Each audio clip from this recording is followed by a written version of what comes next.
तो खाड़ी देशों में जारी जंग में ना इजराइल थम रहा और ना ही ईरान, लेकिन अमेरिका की तरफ से ऐसा लग रहा है कि मानो ट्रंप ने सरेंडर करने का मन बना लिया, क्योंकि खबरें ऐसी हैं कि ट्रंप ने खुद के एग्जिट का रास्ता बनाया इस लड़ाई से कैसे बाहर निकल सके। भले ही दुनिया के बाकी देश ट्रंप की लगाई आग में इस वक्त झुलस रहे हैं, लेकिन अमेरिकी राष्ट्रपति लगता ऐसा है कि अब ये मन बना रहे हैं कि इस दलदल से निकल लिया जाए। इस बड़ी खबर पर बात होगी आगे, लेकिन पहले इस वक्त की एक बहुत बड़ा अपडेट, एक बहुत बड़ी ब्रेकिंग न्यूज आ रही है। पश्चिम एशिया में जारी जंग पर रूस की एक बड़ी चेतावनी आई है। रूसी विदेश मंत्री सर्गेई लावरोव ने कहा है कि हालात तीसरे विश्व युद्ध की ओर जा रहे हैं। बड़ी चेतावनी है लावरोव की। वर्तमान हालात विशाल संघर्ष में बदलने के सभी संकेत दिखा रहा है। लावरोव इशारा कर रहे हैं कि थर्ड वर्ल्ड वॉर की ये शुरुआत हो सकती है, जिस तरीके से संकट गहरा रहा है। हम ट्रंप की बात आगे करेंगे, क्यों वो युद्ध से निकलना चाह रहे हैं, लेकिन इस बार एक और बड़ी खबर आ गई है। एक और ब्रेकिंग न्यूज, स्पेन के बाद अब इटली से भी अमेरिका को बड़ा झटका लगा है। इटली ने अमेरिका को सिग्नोला मिलिट्री बेस का इस्तेमाल करने से मना कर दिया है। इटली के सिसिली आइलैंड पर मौजूद है ये मिलिट्री बेस। सैन्य बेस से बॉम्बर को मिडिल ईस्ट भेजना चाहता था अमेरिका, यानी वहां का इस्तेमाल कर कर अपने फाइटर जेट्स को वहां भेजना चाहता था, लेकिन इटली ने इसके लिए मना कर दिया। स्पेन भी पहले ही मना कर चुका है कि ईरान जंग में शामिल हो अमेरिका का साथ नहीं देगा, अपने एयर स्पेस का इस्तेमाल नहीं करने देगा। तो स्पेन के बाद इटली भी खुलकर अमेरिका के खिलाफ इस जंग में दिखाई दे रहा है। इस वक्त एक और बड़ी खबर आ गई है। ईरान ने हॉर्मुज स्ट्रेट से गुजरने वाली जहाजों पर अब टोल लगाने का फैसला कर लिया है। ईरानी संसद की नेशनल सिक्योरिटी कमेटी ने इस प्रस्ताव को मंजूरी दी। आपको याद होगा पिछले दिनों हमने कहा था, आपको बताया था चक्रव्यूह में, ईरानी संसद इस प्रस्ताव पर विचार कर रही है। अब इसको संसद ने पारित कर दिया है। प्रस्ताव में अमेरिका इजरायल से जुड़े जहाजों की एंट्री पर रोक लगाने का प्रावधान है। हालांकि यह प्रस्ताव अभी तक कानून नहीं बना है। इसे लागू करने के लिए पहले संसद, गार्जियन काउंसिल और फिर राष्ट्रपति की मंजूरी लेनी होगी। तो पहली सीढ़ी पार हो गई है, संसद ने इसको पारित कर दिया है। इधर स्टेट ऑफ हॉर्मुज को लेकर इजरायली पीएम बेंजामिन नेतन्याहू ने एक बड़ा बयान दिया है। क्या कहते हैं नेतन्याहू, देखिए। नेतन्याहू कह रहे हैं कि खाड़ी देश स्टेट ऑफ हॉर्मुज को बाईपास करने का प्लान बना लें। खाड़ी देशों को अपने तेल गैस को सऊदी अरब के रास्ते लाने का प्लान बनाना चाहिए, यानी स्टेट ऑफ हॉर्मुज को छोड़ दें।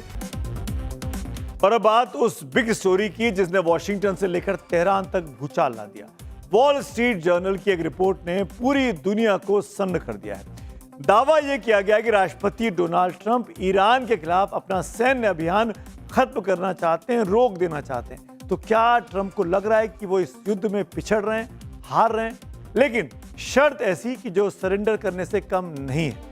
क्योंकि इस रिपोर्ट की माने तो ट्रंप इस बात को लेकर तैयार है कि स्टेट ऑफ हॉर्मुज, जो दुनिया की सबसे महत्वपूर्ण तेल सप्लाई की जगह है, लाइन है, वो ईरान के कब्जे में रहे।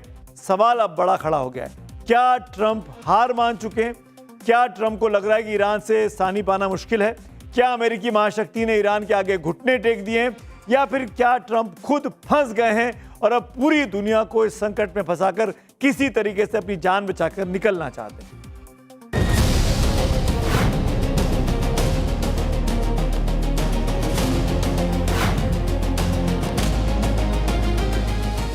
वॉशिंगटन से आई इस खबर ने सुपर पावर की साख पर बट्टा लगा दिया है। वॉल स्ट्रीट जर्नल के मुताबिक ट्रंप ने अपने करीबियों से कहा है कि वो युद्ध खत्म करने को तैयार है, भले ही स्ट्रेट ऑफ हॉर्मुज बंद रहे। ये वही ट्रंप हैं जो ईरान को नेस्तनाबूद करने की धमकी देते थे। अब वो चुपचाप पीछे हटना चाहते हैं और तेहरान को उस रास्ते पर फर्म ग्रिप यानी मजबूत पकड़ बनाए रखने देना चाहते हैं जहां से दुनिया का 1/3 तेल गुजरता है। तो सवाल है कि आखिर क्यों पीछे हटे ट्रंप? आखिर ऐसा क्या हुआ कि ट्रंप के तेवर ढीले पड़ गए? तो इसके पीछे कई बड़ी वजहें हैं। ट्रंप ने सोचा था कि ईरान के खिलाफ एक छोटा और स्विफ्ट ऑपरेशन होगा। ईरान को डराएंगे, उसकी नौसेना और मिसाइल ठिकानों को तबाह करेंगे और वापस आ जाएंगे, लेकिन लेने के देने पड़ गए। हॉर्मुज को ईरान के चंगुल से छुड़ाने के चक्कर में अमेरिकी सेना फंसती जा रही है और यही वजह है कि ट्रंप के अपने लोग, पहले उनकी कोर टीम और अब अमेरिकी सीनेटर बगावत पर उतर आए हैं। हम समझ रहे हैं कि उन्होंने ईरान पर हमले के लिए अमेरिकी कांग्रेस से इजाजत नहीं ली, ये अमेरिकी संविधान का उल्लंघन है, इसलिए वो इसे युद्ध नहीं सिर्फ एक मिलिट्री ऑपरेशन कह रहे हैं ताकि कानूनी फंदे से बच सकें। घरेलू मोर्चे पर भी ट्रंप की लोकप्रियता रसातल में जा रही है। रॉयटर्स से लेकर फॉक्स तक सबने ट्रंप की अप्रूवल रेटिंग गिरा दी है। अमेरिका में नो किंग प्रोटेस्ट हो रहे हैं। लोग पूछ रहे हैं कि ट्रंप खुद को राजा समझने लगे हैं। ऊपर से मिड टर्म चुनाव सिर पर हैं। एक लंबा और महंगा युद्ध ट्रंप को चुनाव हरवा सकता है। ट्रंप अब अपनी राजनीतिक जमीन बचाने के लिए राष्ट्रीय हितों और अंतर्राष्ट्रीय वादों को कुर्बान कर रहे हैं। ट्रंप के पीछे हटने की सबसे बड़ी वजह है ईरान का करारा जवाब। यह अमेरिकी सैन्य इतिहास का सबसे बड़ा काला अध्याय है। ईरान, जिसे अमेरिका एक कमजोर मुल्क समझ रहा था, उसने सुपर पावर के अभेद किले में सेंध लगा दी। ईरान की बैलिस्टिक मिसाइलों और सुसाइड ड्रोन्स ने अमेरिकी बेड़ों को वो जख्म दिए हैं जिन्हें मिटाना नामुमकिन है। जिन हथियारों को दुनिया अजेय मानती थी, वो ईरान की तकनीक के आगे बेअसर साबित हुए। ट्रंप को समझ आ गया है कि अगर युद्ध जारी रहा तो अमेरिकी ताबूतों की लाइन लग जाएगी। लेकिन अब दुनिया के सामने ट्रंप का असली चेहरा आया है। ट्रंप ने जो आग लगाई है और अब बुझाने की जिम्मेदारी दूसरों पर। क्या खाड़ी के वो देश जो अब तक अमेरिकी सैन्य ताकत बदौलत ईरान से लोहा लेने को तैयार थे, उन्हें ट्रंप ने एक ऐसी लड़ाई में अकेले छोड़ दिया है जिसे वो कभी नहीं जीत सकते। एक चुने हुए देश, एक बड़े लोकतांत्रिक देश के चुने हुए राष्ट्रपति हैं ट्रंप, और जब वो इस तरह की बात करते हैं, जब आज कुछ कहें कल कुछ और कहें, तो बार बार उन पर टिप्पणी करना मुनासिब भी नहीं लगता। लेकिन ट्रंप हैं कि मानते नहीं, हर बार ऐसा कोई बयान दे जाते हैं जिससे विवाद भी खड़ा होता है और कंफ्यूजन भी बढ़ जाता है। इसीलिए अमेरिकी राष्ट्रपति डोनाल्ड ट्रंप के बारे में कुछ भी कहना किसी के लिए भी आसान नहीं है। वो आज पीछे हट रहे हैं, कल शायद कोई नया धमाका कर दें। उनकी पॉलिसी स्थिर रही नहीं है। अब मैं आपको ट्रंप का एक 39 साल पुराना इंटरव्यू दिखाता हूं, जिसे उन्होंने खुद अपने social media platform truth social पर शेयर किया है। इसमें ट्रंप कह रहे हैं कि ईरान के तेल पर अमेरिका को कब्जा कर लेना चाहिए। पिछले 40 साल से डोनाल्ड ट्रंप ईरान पर कब्जा करने का सपना पाल रहे थे। अब जब बारी है तो पीछे हट रहे हैं, डर रहे हैं।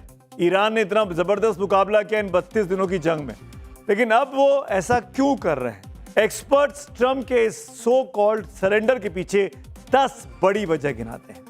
पहली बड़ी वजह कि ट्रंप ने ईरान को लेकर 6 हफ्ते का टारगेट सेट किया था, जो पूरा होता नजर नहीं आ रहा, क्योंकि 6 हफ्ते होने आ रहे हैं और ट्रंप की टीम जीत नहीं पाई है। दूसरी वजह है अमेरिकी जहाजों और फाइटर्स का ईरान के डिफेंस सिस्टम के आगे अजय ना रहना। अब बिल्कुल F-16, F-35 को मार गिराया है ईरान ने। तीसरी वजह है कि ईरान ने खाड़ी देशों में मौजूद अमेरिकी सैन्य बेस में सेंध लगा दी है, जिससे दुनिया भर में अमेरिका की सुपर पावर वाली साख पर बट्टा लग चुका है। चौथी बड़ी वजह कि स्ट्रेट ऑफ हॉर्मुज को खोलने में भारी सैन्य खर्च और रिसोर्सेज का नुकसान हो रहा है। पांचवी वजह, हॉर्मुज बंद होने से कच्चे तेल की कीमतों में बेतहाशा बढ़ने का जोखिम है और इससे दुनिया के दूसरे देशों के साथ साथ अमेरिका में भी महंगाई और मंदी दोनों बढ़ जाएगी। छठी वजह, बिना अमेरिकी संसद की अनुमति के वो युद्ध छेड़ने पर ट्रंप के खिलाफ महाभियोग का प्रस्ताव आया जा सकता है। सातवीं वजह है कि ट्रंप की कोर टीम के सहयोगियों के साथ साथ खाड़ी देशों का युद्ध नीति से किनारा करना और शांति की मांग करने लगना। आठवीं वजह है कि अमेरिका में नो किंग विरोध प्रदर्शन और गिरती रेटिंग से ट्रंप को राजनीतिक हताशा महसूस हो रही है। नौवीं वजह है कि अमेरिका में इसी साल नवंबर में होने वाले मिड टर्म चुनाव हैं। इन दिनों जो भी सर्वे आ रहे हैं उसमें युद्ध का असर साफ साफ दिखता है। ट्रंप के कोर वोटर भी उनसे नाराज बताए जा रहे हैं और यही वजह है कि खुद को बचाने के लिए ट्रंप अब पूरी जिम्मेदारी दुनिया के दूसरे देशों पर डालकर, खासकर यूरोप और खाड़ी के देशों पर डालकर इस युद्ध से निकलने की फिराक में है। तो राष्ट्रपति ट्रंप फंस गए।